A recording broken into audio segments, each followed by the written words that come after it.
পবিত্র ঈদ উল ফিতর উপলক্ষে রাজধানীর মিরপুরে অসহায় ও সুবিধাবঞ্চিত মানুষের পাশে দাঁড়িয়েছেন ঢাকা মহানগর পশ্চিম ছাত্রদলের প্রতিষ্ঠাতা সাংগঠনিক সম্পাদক ও পল্লবী থানা বিএনপির যুগ্ম আহ্বায়ক মাসুদুর রহমান খান মাসুদ। শনিবার বিকেলে রাজধানীর ডি ব্লক এলাকায় নিজ বাসভবনে শতাধিক মানুষের মাঝে ঈদ উপহার ও নগদ অর্থ বিতরণ করেন তিনি।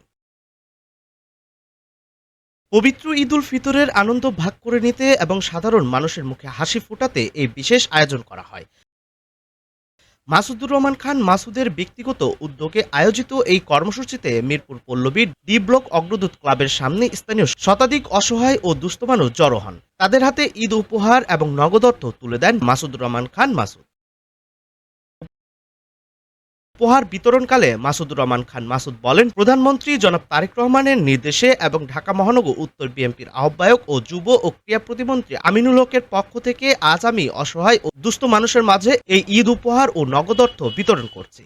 বাংলাদেশ জাতীয়তাবাদী দল বিএনপি সবসময় সাধারণ মানুষের সুখে দুঃখে পাশে ছিল এবং আগামীতেও থাকবে। তিনি আরো বলেন, শহীদ রাষ্ট্রপতি জিয়াউর রহমানের আদর্শকে বুকে ধারণ করে এবং দেশনেত্রী বেগম খালেদা জিয়ার আত্মার মাগফিরাত কামনা করে আমরা এই মানবিক কার্যক্রম পরিচালনা করছি। সাধারণ মানুষের মুখে হাসি ফোটানোই আমাদের মূল লক্ষ্য। এ সময় পল্লবী থানা বিএনপি ও এর অঙ্গ সহযোগী সংগঠনের স্থানীয় বিভিন্ন পর্যায়ের নেতাকর্মী উপস্থিত ছিলেন।